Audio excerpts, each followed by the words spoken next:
and instead of improving Filipinos' lives, you will end up causing major price increases and inflation. There is yet another bill that was recently filed, this time by two leftist Makabayan Bloc representatives. Unlike the original bill aimed at increasing the daily minimum wage by 200 pesos per day, this one aims to bring the daily minimum wage in the entire Philippines up to a whopping 1,200 pesos per day. This is yet another band-aid quick fix that would appear to fix the low wages of Filipinos, at least cosmetically, because ultimately there will be a barrage of unintended consequences that will inundate the economic environment as a result. Try legislating a 200 peso daily wage increase, or worse, bring the daily minimum wage up to a whopping 1,200 pesos per day, and instead of improving Filipinos' lives, you will end up causing major price increases and inflation, and even worse, cause lots of businesses who cannot afford to pay such wages to their staff to close down or lay off employees, causing massive unemployment, making things way worse for the very people you claim you are trying to help. That's why so many of us have long been pushing for constitutional reform and system change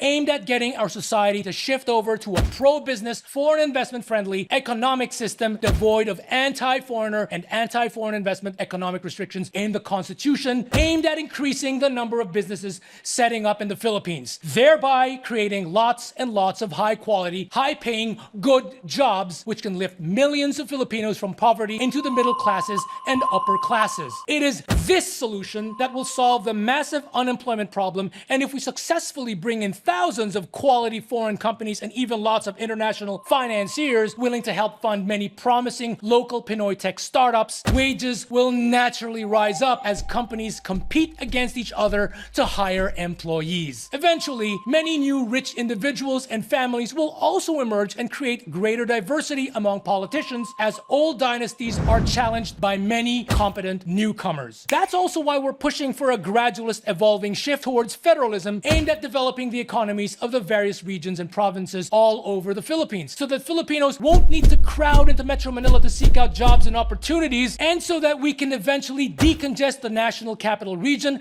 and not have some of the worst traffic jams in the world. Last but not the least, that's also why we're pushing for a shift to the much more efficient, much more accountable, and much more effective, less prone to corruption, less personality-centric, more meritocratic, and more party platform-focused parliamentary system.